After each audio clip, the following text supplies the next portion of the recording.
Hey guys, and welcome to a new episode of the Know Your Formula One track series. This weekend we are going to Shanghai for the Chinese Grand Prix. And it is going to be a special weekend as we're going to have our first sprint race of the season. And that basically means that we are getting two races in the same weekend. But I will be talking a little bit more about the sprint races later in the video when I get into the theme for the Drive and Talk section. The Shanghai International Circuit has held F1 races since 2004, but we haven't raced in China since 2019 because of the COVID pandemic.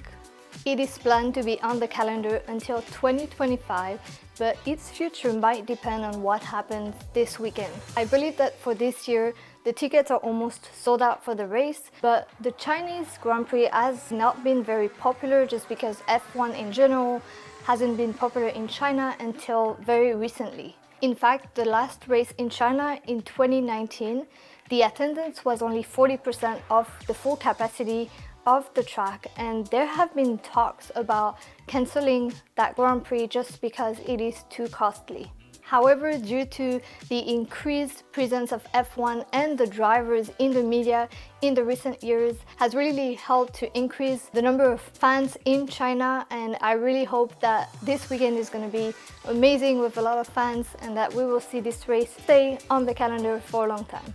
The Shanghai Circuit is a 5.45 kilometers long track. It has 16 corners and 2 DRS zones. The fastest race lap is a 1:32.24 and it was done by Michael Schumacher in 2004. But it is Vettel that got the fastest qualifying lap in 2018 with a 1:31.09. But it is Lewis Hamilton that is an all-time champion in Shanghai. He has the most wins with 6 victories in China, the most pole positions, the most podium positions, and also the most fastest lap on this track. Before I move on, just know that I will be making this video for every single race on the calendar this year, so if you don't want to miss any, make sure that you subscribe to the channel and that you hit that notification bell button. And I have to say, it is a very tricky lap around Shanghai. There are some very tricky corners, some very long straight and very hard braking zones. But instead of telling you, let me actually just jump in the sim and show you what a fast lap around Shanghai looks like.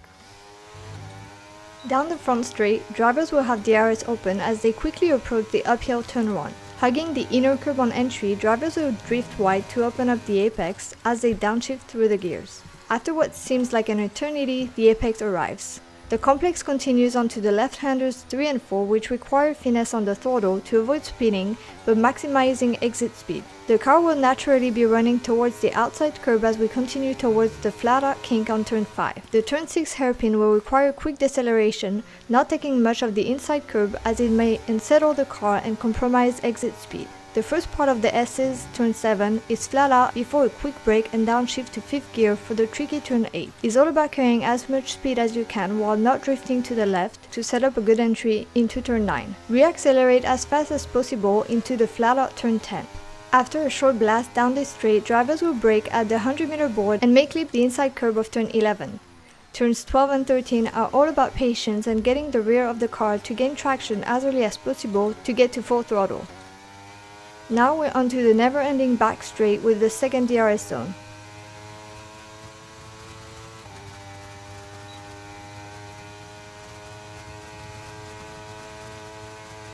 Hard braking at the 100-meter board and onto the best passing zone of the track, turn 14.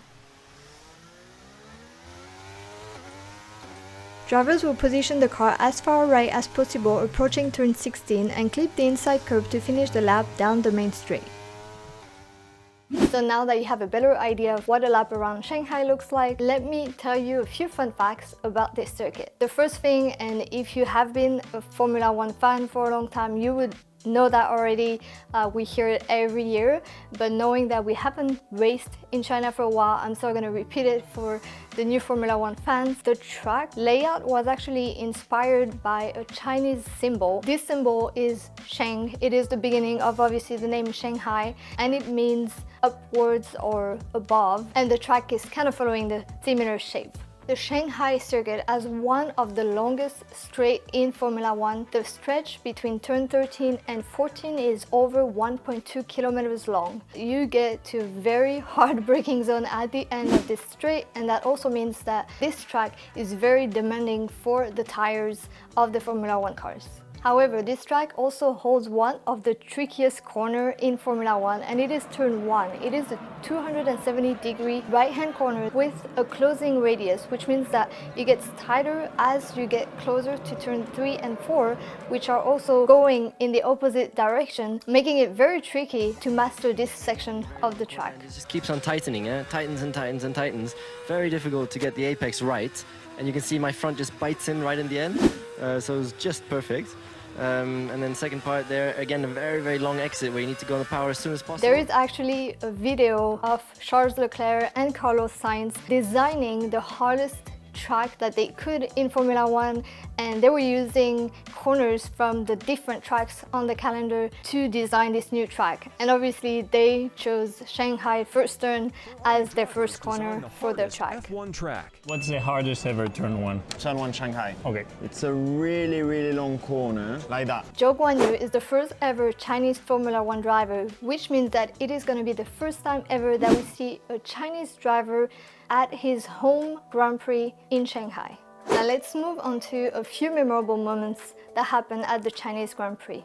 In 2005, we saw Schumacher and Albert crash before lights out of the race during one of the reconnaissance laps. Back then, the teams were allowed to have spare cars, so both drivers were actually able to start the race, but neither of them made it to the end of the race. Schumacher crashed while Albert just retired of the race only 6 laps before the end. Now, spare cars that were back then actually called T cars were banned from Formula One since 2008 in order to reduce costs.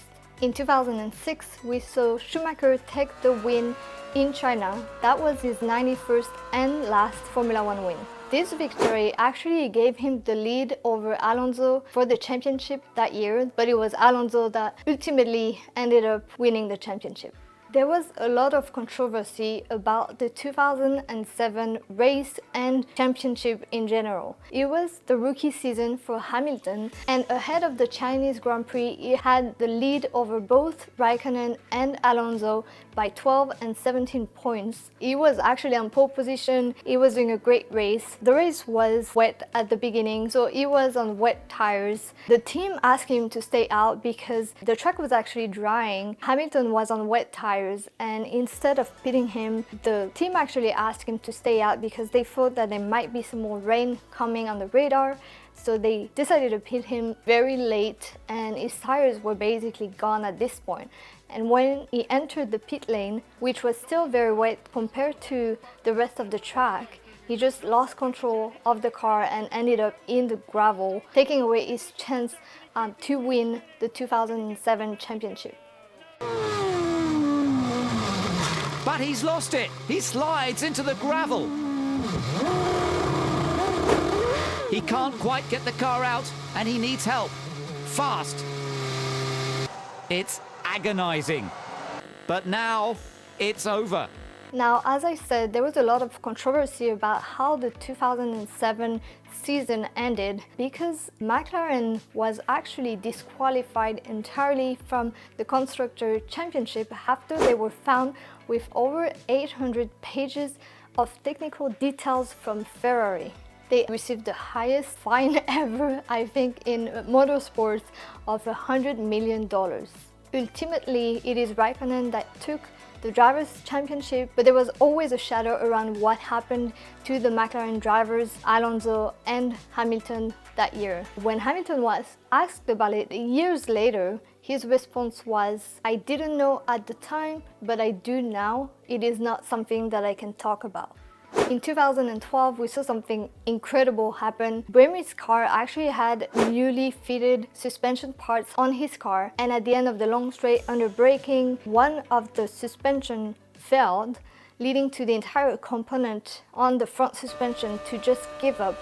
And we saw both wheels just literally fly off the car. It was actually a spectacular accident and Bremil ended up in the barriers, but thankfully he didn't get any severe injury.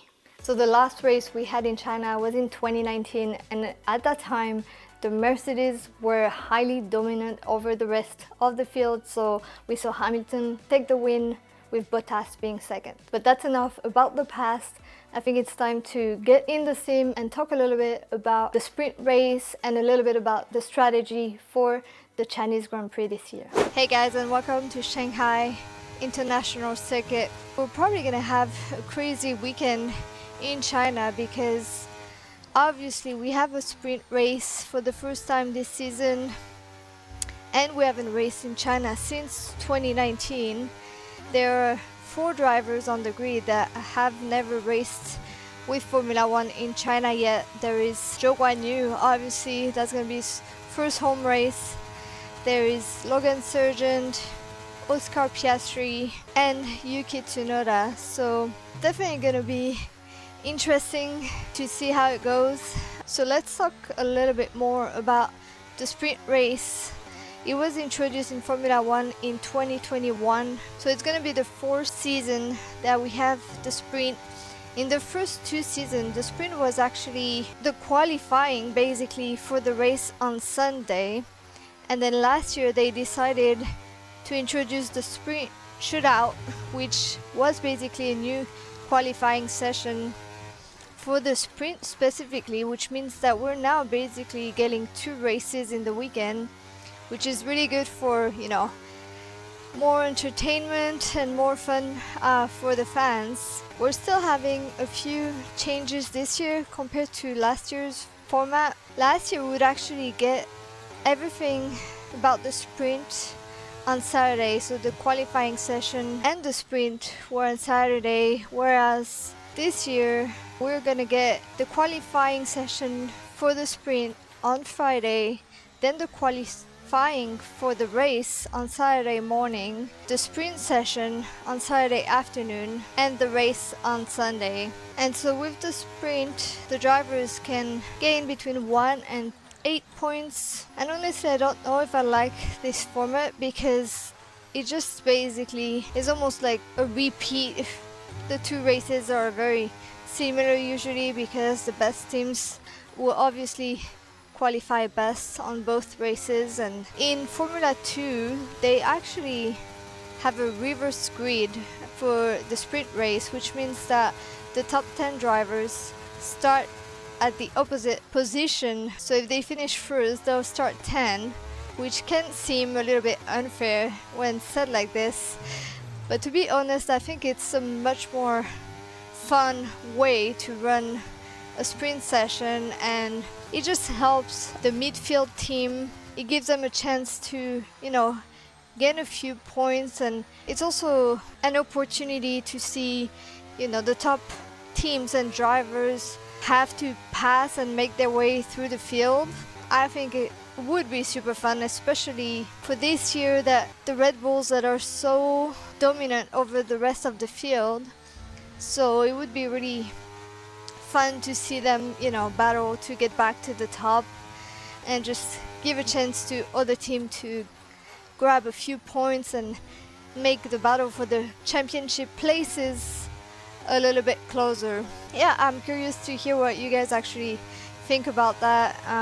What do you think about the current format for the sprint? Do you enjoy it? Do you think it is too much? Just let me know in the comments. On top of that, I checked the weather forecast, and I think there is a chance of rain on Saturday, which would make the weekend even more interesting. In terms of the strategy for this race, it is a very demanding race for the cars and for the tires because tire degradation is usually pretty high, so I'm guessing that's gonna be a 2-stop strategy. Actually, talking about tire degradation, I think it's a good time to talk about what happened the last race. Obviously the Red Bulls were dominant as usual, with Max taking the win, Perez getting second, but then the Ferraris were 3rd and 4th. For once, Ferrari actually did good with their strategy. So we saw Leclerc take a one-stop strategy, and he's the only one I think on the grid that did that. But he did really good, and that got him the driver of the day, which I think he really deserved. And then Sainz got third. I think Sainz did really good again.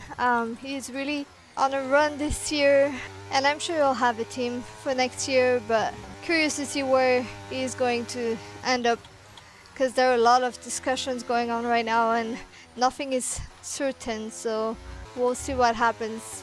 During the last race, we also saw Ricciardo and Albon crash at the beginning of the race. It was actually, I think it was a race incident, but Ricciardo definitely took Albon out with him, and that is very unfortunate for him, because as you know, I think there have been talks about replacing him already for the rest of the season, because he's not performing as good as they would like him to, and he's not doing as good as Tsunoda.